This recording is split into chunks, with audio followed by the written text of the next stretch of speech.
the truth.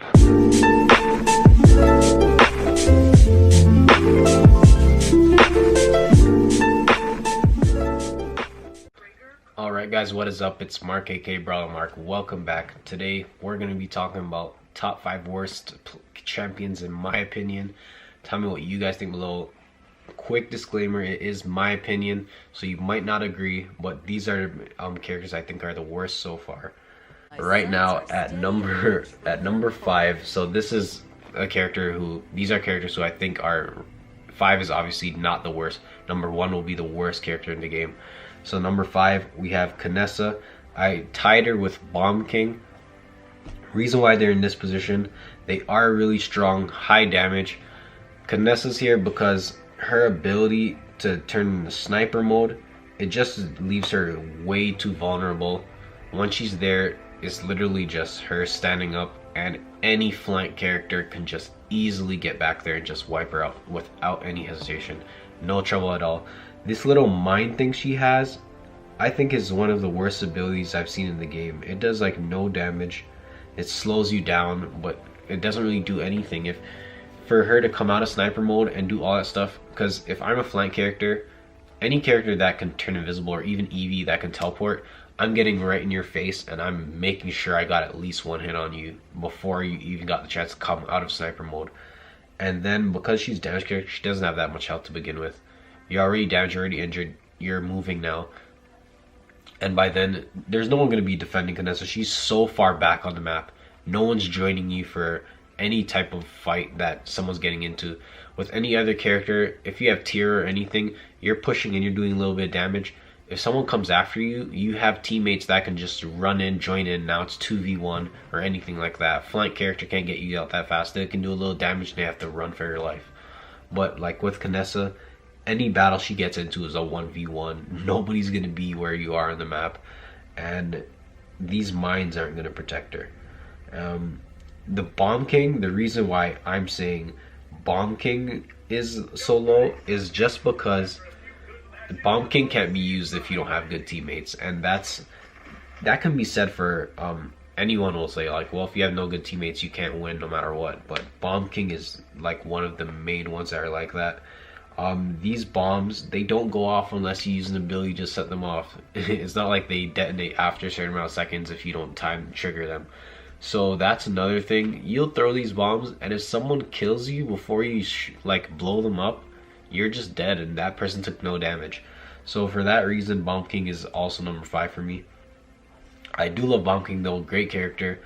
I love when he's paired with the Ruckus. I think that's like just such a great team comp, because you just have Ruckus doing so much damage and then Bomb King in the background doing a great crowd control. So we're just gonna move on to number 4.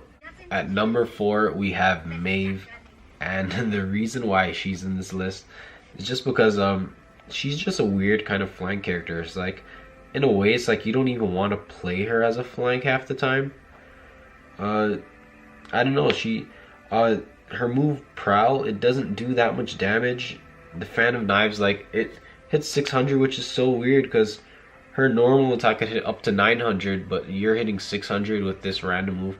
And she's just on this list because she takes so long to build. If you look at her talents, she's not good up until pretty much her last ability is activated, which is really weird. Like before that, it's like she's not even that great of a character.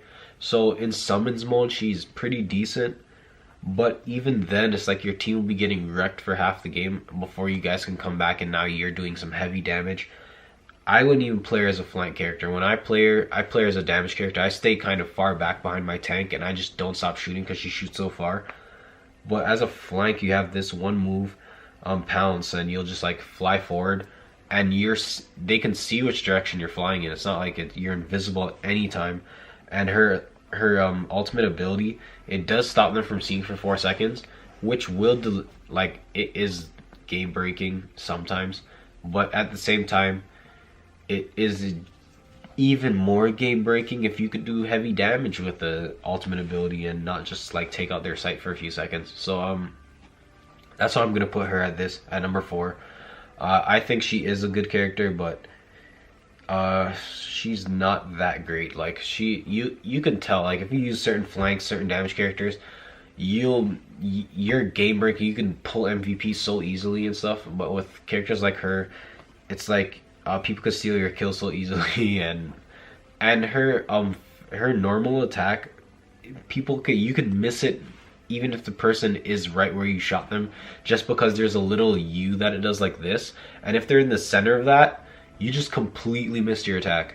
So for that reason, I'm gonna put her at number 4. For number 3, we have Androxus. He's just, I don't know, he's not the, in my opinion, he's just not a great character, honestly.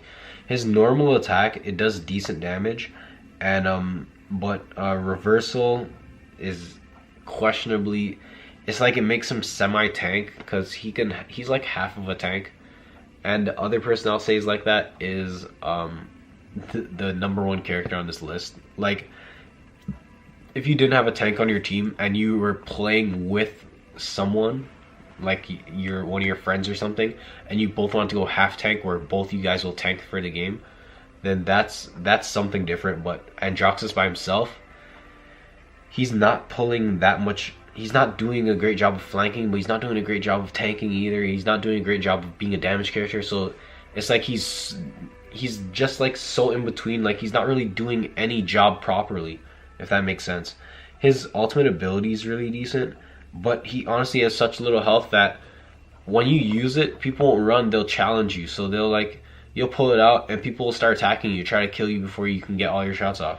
So for that reason, I don't think he's that great. Nether Step is decent, but you only have 3 steps, and it's like you'll be using it to dodge more than you'll be using it to flank, if that makes sense. You'll go in, you'll do some damage, and when you see people attacking you, you'll try to nether step out of the way. You won't want to 3 nether steps, I'm behind them, now I'm shooting them, and I'm dead in 2 seconds.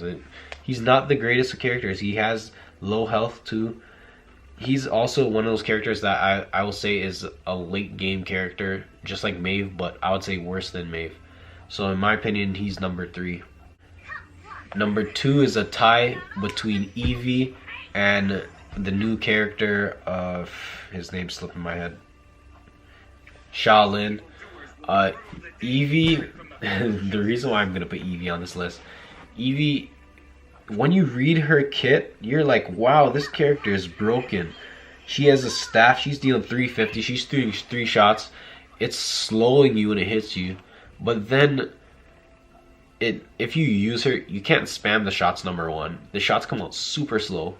So you're hitting them, you're probably going to hit them with 1 piece of the ice. 350 damage, they're slowed.